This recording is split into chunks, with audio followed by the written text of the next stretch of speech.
what we have is the ability to map out certain menu products, and we can actually type in the name of the product, specifically how you want it. These are just some generic settings that we put in. Once we enter in the name and the group product, we break it down by events. So this one, the first 10% of the total 2 minutes and 40 seconds, will have air coming down at 60 miles an hour from the top through the jet holes inside the oven. And then we'll have 100% air going to the bottom through the jet holes through that bottom jet plate. And we will not have any microwave.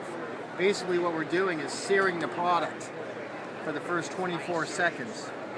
The next stage after that first 24 seconds, we start introducing in microwave. After that, next 24 seconds is done, we actually have the same airspeed, but we reduce the microwave. So this way we're not intensifying the muscle of the meat, we're not making it rubberized, we're not beating it to death with microwave, in other words. You can see we slowly raise the microwave, but not up to 80%, but to 60%, and then the last event, we kept it at 60% and 40%. So we're really pulsing in microwave very slowly to cook the inside of the meat, but at the same time we seared the outside before it even started. Why don't we grab that ribeye? Put it on 12 ounce, about a 12 ounce portion there, 1.25 inches thick. Grill plate with ribs. I'm going to hit cook, and we're looking at 2 minutes and 40 seconds, and we're looking a little bit medium rare. We actually can create the settings based on rare, medium, well done, well, doesn't matter. A real simplified process. So right now you can hear the air coming down at full force at 60 miles per hour. The oven temperature is at 450 degrees, so it's just searing that meat product right now. Then the air will still be active, but what we're trying to do is push all the moisture back into the meat product. So when that steak comes out, it's going to be very juicy. It's going to rest for a few minutes. When we start cutting into it, it's going to be very, very juicy piece of steak. You're going to see also when we remove it, there's not going to be a lot of yield loss.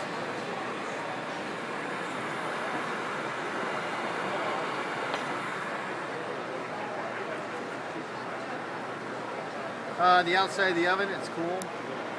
We actually have a fan in the back that's pulling down the controls itself. That's at 85 degrees.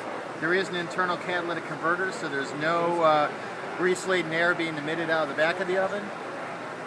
It's being cleansed. Actually, the air is being recirculated within the oven cavity. It's being cleansed through the catalytic converter, introduced into the heat exchanger, and then blown back into the oven cavity itself. So you're not going to have any soiled ceiling tiles or back wall tiles to your kitchen. And it's cool to the operation. I can actually come up and hug this oven, yet it's 450 degrees. Yeah, and it's been operating since 8:30 this morning. And still. For a 10-hour operation, if the oven's actually physically cooking like it is now for about 3.5 hours, PG&E has done a study. The average daily cost to operate this oven, from the time you get there and turn it on to when you shut it off to clean it, it was less than $4. It was $3.87 per day to operate. And it could actually take the place later on in the day of a range, of a convection oven, of a broiler, salamander. All that equipment can be shut down later on in the evening as your business starts to slow down. It can do a lot of reliance on this oven to take up the slack. Power down a lot of equipment just to operate this one.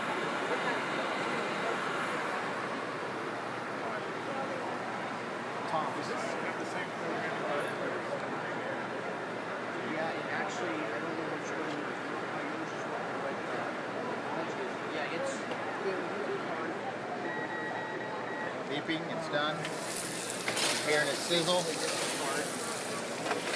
Yeah, and we can. Yeah, beautiful piece of steak.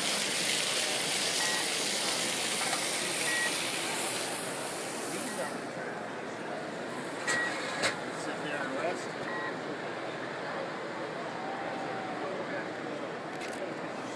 That's nice.